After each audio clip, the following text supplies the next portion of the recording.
So una po, nilaga ko lang po muna ang mga patatas na hiniwa ko ng maliliit. At nang maluto na po, ay kumuha po ako ng kalahati dyan. Then yung kalahati naman po ay nilagyan ko ng gulay. Dahil nga po, ang gulay para sa akin ay kailangan may everyday akong gulay kung may time naman po akong magluto. At kung hindi naman po nagmamadali, dahil po ang gulay ay talagang malaking tulong sa ating katawan at makakaiwas po tayo sa napakaraming sakit. At kung may sakit naman po, malaki pong tulong ang gulay dahil mababawasan ang mga masamang sintomas na ating nararamdaman. At kung may constipation ka po, ang gulay po ay tamang-tama din po para sa'yo. Ito po yung kalahati ng patatas na naluto kanina at ngayon naman po ay dinurog ko lang po itong mga patatas para po gamitin pansahog sa chicken nuggets. Pagkatapos ko pong madurog ang mga patatas sa giniling na manok po ay nilagay ko lamang po itong mga dinurog na patatas. Pagkatapos ko pong mailagay ang mga patatas ay nag-add naman po ako dyan ng asin, onions powder, canela at paprika. Pagkatapos ko pong ma-add ang mga dry ingredients ay nag-add naman po ako dyan ng isang itlog. Then hinalo ko lang po mabuti para po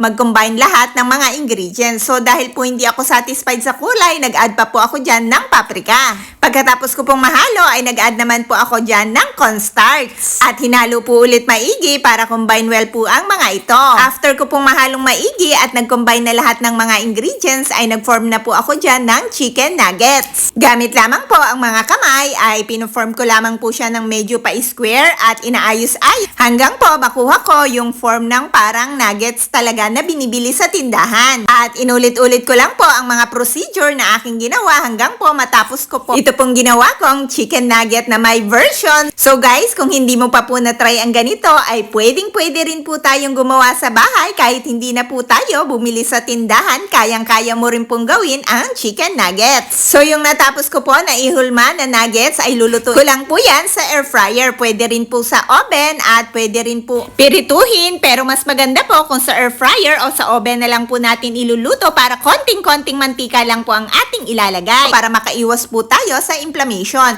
Pero at this time po, kailangan ko po yan lagyan ng konting-konting mantika dahil nga para maluto po siyang maigi at para din po mas maganda ang pagkakaluto at hindi rin po siya didikit sa paglulutuan. Pero as long po na hindi deep fried ay okay lang pong kumain paminsan-minsan ng may konting oil. Pero ako po talaga hanggat maaari ay umiiwas sa mga pirito at mga ginisa. Pero gaya po ng sinabi ko sa isang vlog ko, kapag po nagluluto ako ng pagkain na ang recipe ay kailangan ng oil, nag-a-add po ako ng oil pero sobrang konti lang po talaga at olive oil po ang aking ginagamit. So habang niluluto ko po sa air fryer, yung una kong nagawa ay hinulma ko na din po itong mga natira. So ang ginawa ko po ay nag-add lang po ako ng oil dito sa guantes and then hinulma ko lang po ito ulit na ganito. So imbis po na mag-brush ako ng oil, ang ginawa ko po ay ganito na lamang po. So malapit na pong matapos itong huling batch na aking hinulmaan na chicken nuggets. So dahil nga po natapos ko na, chinek ko naman po itong niluluto ko sa air fryer na chicken nuggets dahil po luto na siya at eto na po ang napakasarap na chicken nuggets. At yun nga po, kayang-kaya nyo rin po yung gawin. At eto rin po yung niluto ko na gulay na may kasamang patatas kanina. So tamang-tama po ang combination niya, may protina ka na at may gulay po, marami pong vitamins and minerals na makukuha sa mga ito. At ang kagandahan niya po ay niluto ko lang po yan sa air fryer. Bukod po doon ay napakakonti lang po ng oil na ligay ko dyan na halos wala na nga po. Nagpahid lang po talaga ako ng oil dahil kailangan, pero kung hindi po, para po sa akin ay lulutuin ko na lang po ng walang oil. Pero dahil nga po kapag walang oil ay hindi po talaga maluluto ng maayos. Pero kahit po konti lang ang nilagay ko ng oil, napakaganda po ng pagkakaluto niya. Kaya naman po guys, kung hindi mo pa na-try ang chicken nuggets, gumawa ka na rin po. Bukod po sa napakakonti lang ng ingredients ay kayang-kaya mo rin po yung gawin. Pwede mo pa rin pong bawasan ng ingredients na nilagay ko dyan dahil po optional lang naman po yung ibang ingredients na nilagay ko dyan.